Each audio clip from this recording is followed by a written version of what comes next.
Yo, what's up everyone on the channel? It's Benjamin here.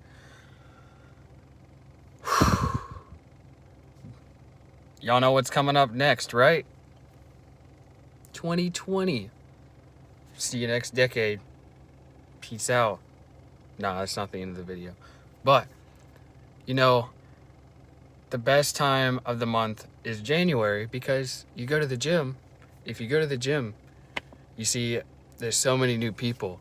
And then you see on Instagram on all those memes, and you see on everything else, you're like, you see the new year, new me. And then, you see 1,000 people at the gym, and then in February, everyone stops going. They're like, I'll go back to my old habits. But speaking of which, the gym, I still haven't been in about a month, only because I'm still going through, I now moved on to the recovery phase of the relationship I was in, and it has given me enough time to really think and put time and effort towards myself, and time, effort, and energy towards myself, and not towards anybody else. As far as because a relationship is a lot of work, and I keep pausing because that's just the best way to explain a relationship. It's a lot of work. There's a lot of communication and honesty and compassion, and there's just a lot to do with a relationship. One of the things that I learned from my past relationship is that a lack of communication can destroy a relationship, and that's what happened with mine. And I'm not saying that it was just my past partner, but it was also me as well. And not having that communication skill can not really throw away opportunities, but if there are opportunities available within a relationship and communication is not spoken about within the relationship, those opportunities can become less and less likely. They can just... But anyway, one other thing that I mostly learned about my past relationship is that looks can be very deceiving. And I say this because people can be beautiful on the outside and gorgeous and whatever, but they can be gorgeous on the outside but be a snake on the inside. And that's one thing I learned. And that, for me, also has to deal with the lack of communication that I had in that relationship. But anyway, I'm moving on. I am moving on from that relationship. It's been hard, but I am moving on. And I'm in the recovery phase now. And so far, I've had a pretty good time. I've had to learn new habits and learn new things I can do while replacing that time I had spent with that person and doing it with someone else as a friend, or doing it with my family or myself, just coping with everything. And it opened my eyes for me to realize that I have so many connections and so many people around me.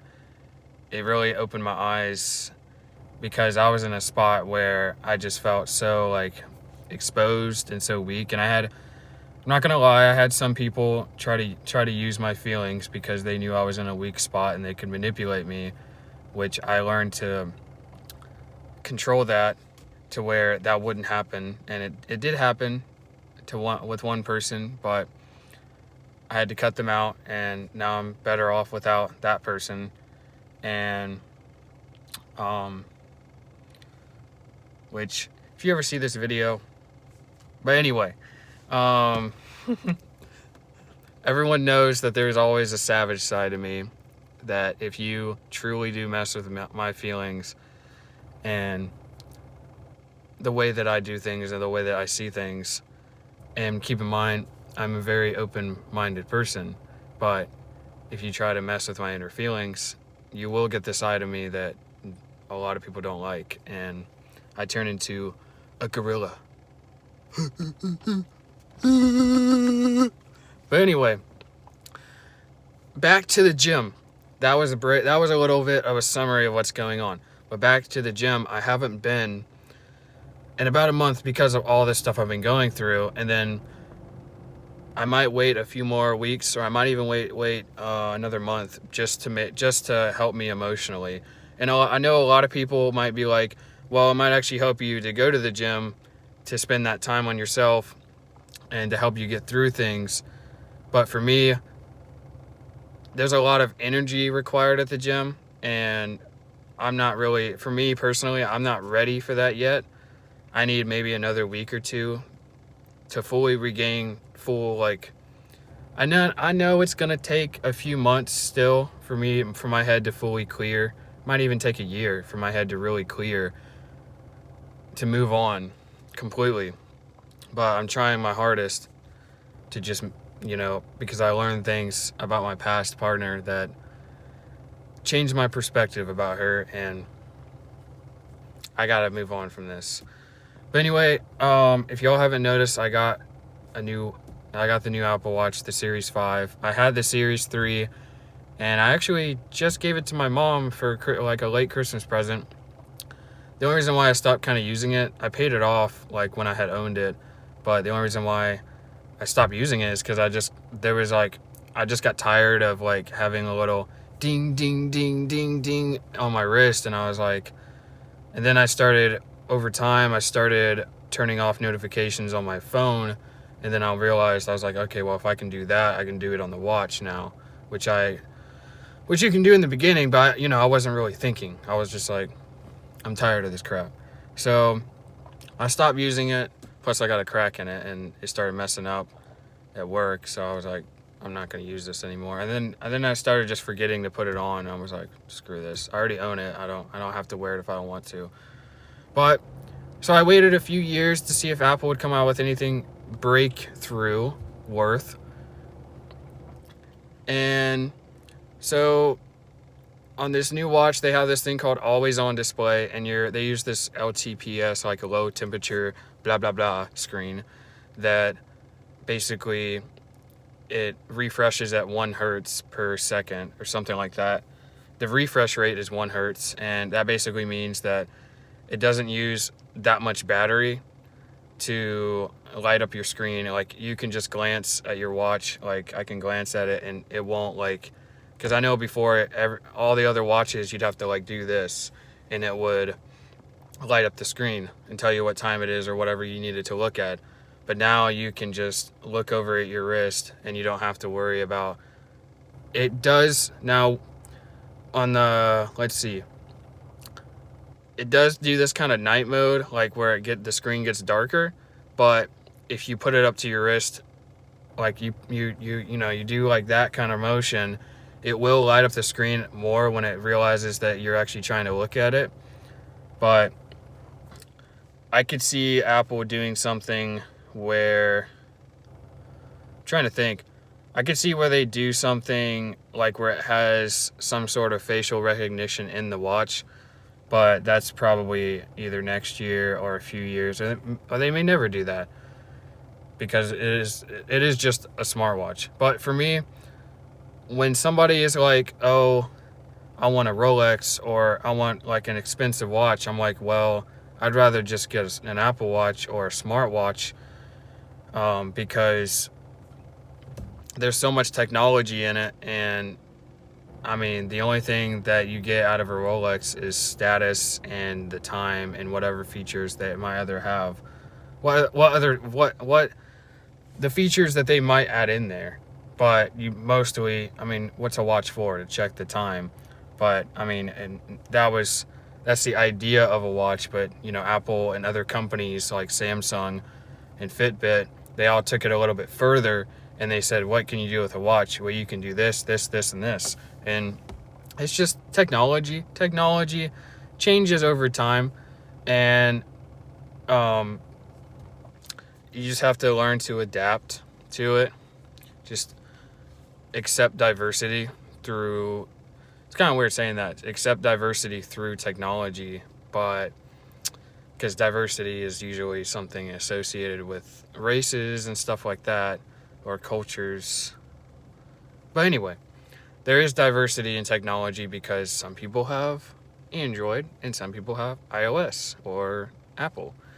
And that's a whole nother conversation, Apple versus Android. To me, the best person that explained it was Unbox Therapy and and Marquise Brownlee and those YouTube tech people, because they don't want to make, they basically said in their video that they didn't want to make it seem like that Apple is the god of technology. They don't want to make it seem like that, because no matter where you go in life, having any sort of connection to the online world or through Wi-Fi or anything is something that should not be taken for granted. And just being able to connect with others, like for example, Xbox and PS4, and I'm pretty sure PC probably has it too, has they have, like, Xbox, which is what I have, has Game Pass, where you can pay $10 a month or $15 a month. They have a Game Pass Ultimate where you get Xbox Live, Game Pass, and Spotify for $15 a month.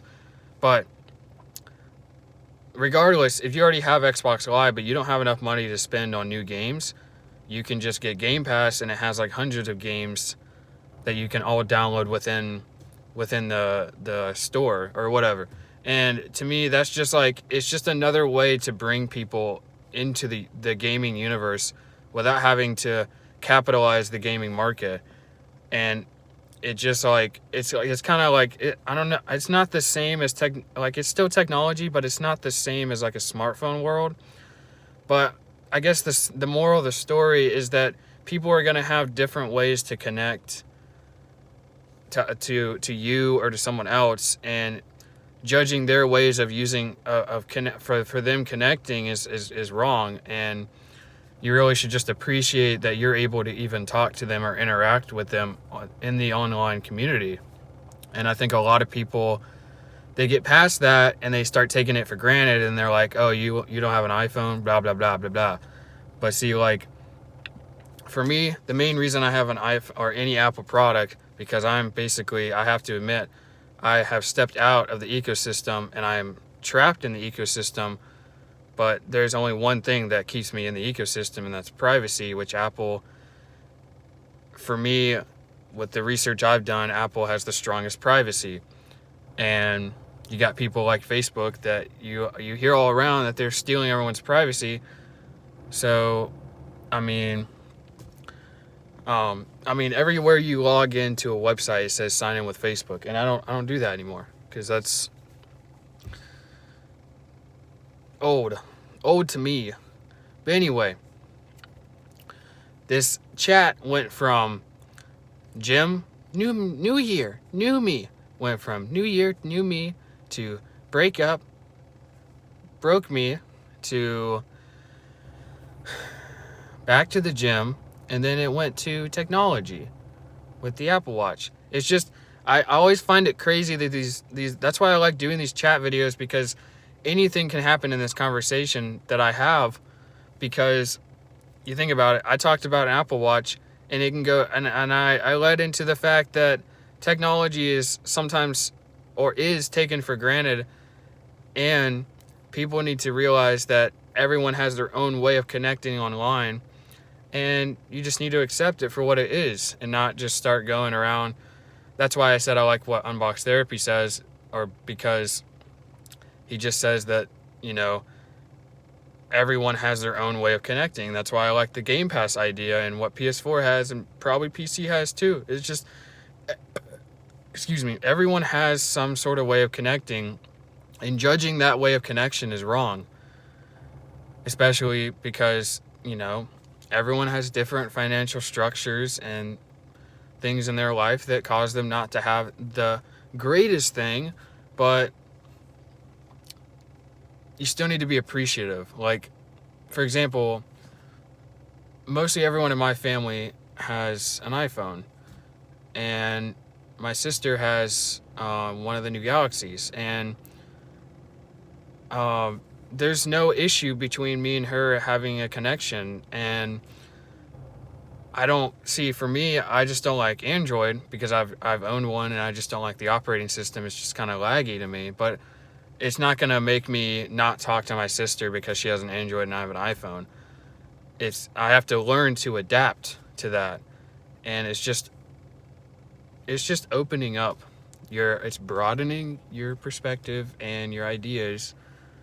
And that's one thing college taught me, is to open up your mind and realize that not everyone sees things the way you do. And yeah, so I'll see you guys in the next video. I didn't mean for this video to be 16 minutes long, but anyway, peace out.